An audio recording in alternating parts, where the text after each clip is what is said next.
Assalamualaikum warahmatullahi wabarakatuh. Selamat pagi anak-anakku semua. Hari ini kita akan belajar materi yang kedua. Kalau materi yang kemarin kalian sudah belajar tentang form atau formulir, kali ini kita akan belajar salah satu modal dalam bahasa Inggris, yaitu should. Mohon diperhatikan baik-baik ya videonya anak-anak. Oke, should pastinya kalian pernah mendengar atau pernah belajar sebelumnya. Should adalah salah satu dari sekian banyak modal dalam bahasa Inggris. Di antaranya ada will, ada would, kemudian ada shall, ada should. Nah, kali ini kita akan belajar salah satunya saja, yaitu should. Kalau diartikan dalam bahasa Indonesia, should itu artinya harus atau menyatakan suatu keharusan. Contoh, ada kalimat you should study hard. Artinya adalah kamu harus belajar dengan rajin. Jadi intinya should itu digunakan ketika kalian ingin membuat kalimat berbahasa Inggris yang ada kalimat harus. Ada 3 tipe pembagian should. Tipe 1 yaitu should plus verb 1. Tipe yang kedua yaitu should be plus verb ing. Kemudian tipe yang ketiga yaitu ada should, kemudian have, kemudian plus verb 3. Sekarang kita akan membahas satu-satu dari masing-masing tipe tersebut. Tipe yang pertama yaitu adalah tipe should plus verb 1.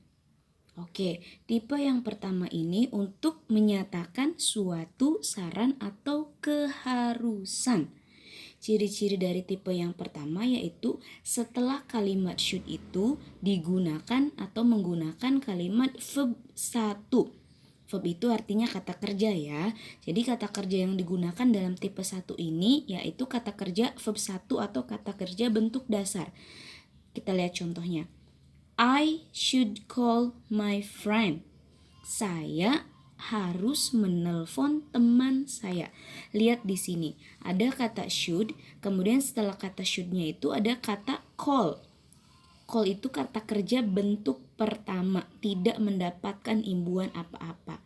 Jadi intinya tipe should yang pertama yaitu should yang dasar. Setelah kata should langsung ditambahkan kata kerja bentuk pertama. Intinya yaitu menyatakan suatu saran atau keharusan. Lanjut, untuk tipe yang kedua yaitu ada should, kemudian ditambahkan kata be, kemudian ditambahkan verb ing. Untuk tipe yang kedua ini menyatakan saran atau keharusan yang harus dikerjakan saat itu juga. Jadi sarannya itu harus segera dikerjakan. Ciri-ciri dari tipe yang kedua ini ada keterangan waktu.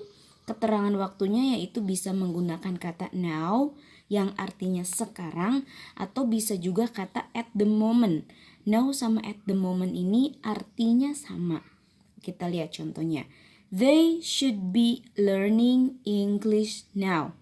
Artinya adalah mereka harus belajar bahasa Inggris sekarang. Lihat, ciri-ciri dari tipe yang kedua yaitu adanya kata be setelah kata should, lalu kata kerjanya itu ditambahkan kata ing. Beda dengan tipe 1. Kalau di tipe 1, should setelah should itu langsung verb 1. Tapi kalau di tipe 2, setelah kata should ada ditambahkan kata be. Kemudian kata kerjanya juga ada ing-nya. Terakhir ada keterangan waktu berbentuk now. Intinya kalau untuk yang tipe yang kedua ini sarannya itu harus dikerjakan saat itu juga.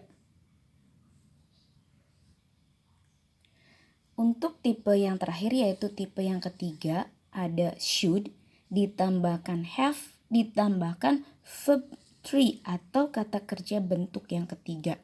Nah, untuk tipe yang ketiga ini ternyata menyatakan saran yang kejadiannya sudah terjadi. Jadi sebenarnya saran ini berbentuk penyesalan.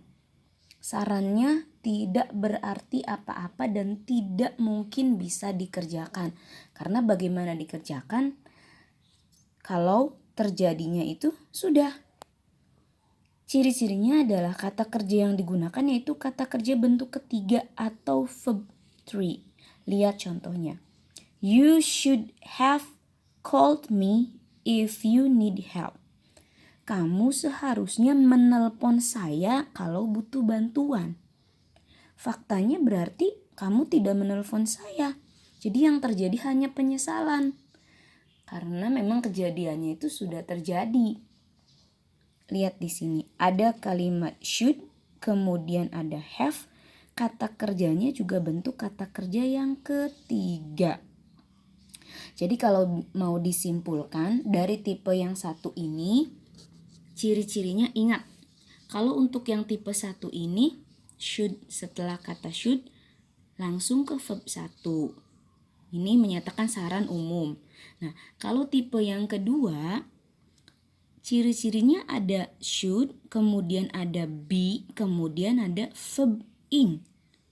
Kalau tipe yang kedua ini, sarannya harus dikerjakan saat itu juga. Sementara untuk kalau tipe yang ketiga, ini sarannya hanya sia-sia belaka. Karena sarannya ini tidak mungkin dikerjakan. Soalnya kejadiannya sudah terjadi. Ciri-cirinya should, kemudian have, kemudian verb 3. Sebelum menutup materi, ada sedikit catatan kecil. Nah, tadi kita sudah mempelajari apa itu should. Should itu artinya kan harus.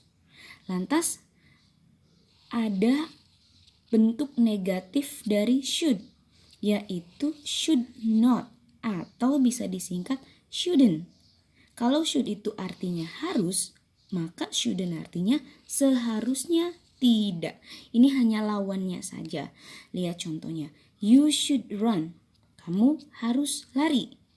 Ketika ingin dinyatakan dalam bentuk negatif atau larangan, you shouldn't run. Kamu seharusnya tidak lari. Jadi intinya kalau kalimatnya positif, bukannya positif ya, maksudnya kalimat harus, maka menggunakan kalimat kata should. Kalau kalimatnya berupa saran, tapi sarannya itu berupa larangan, yaitu menggunakan shouldn't atau should not.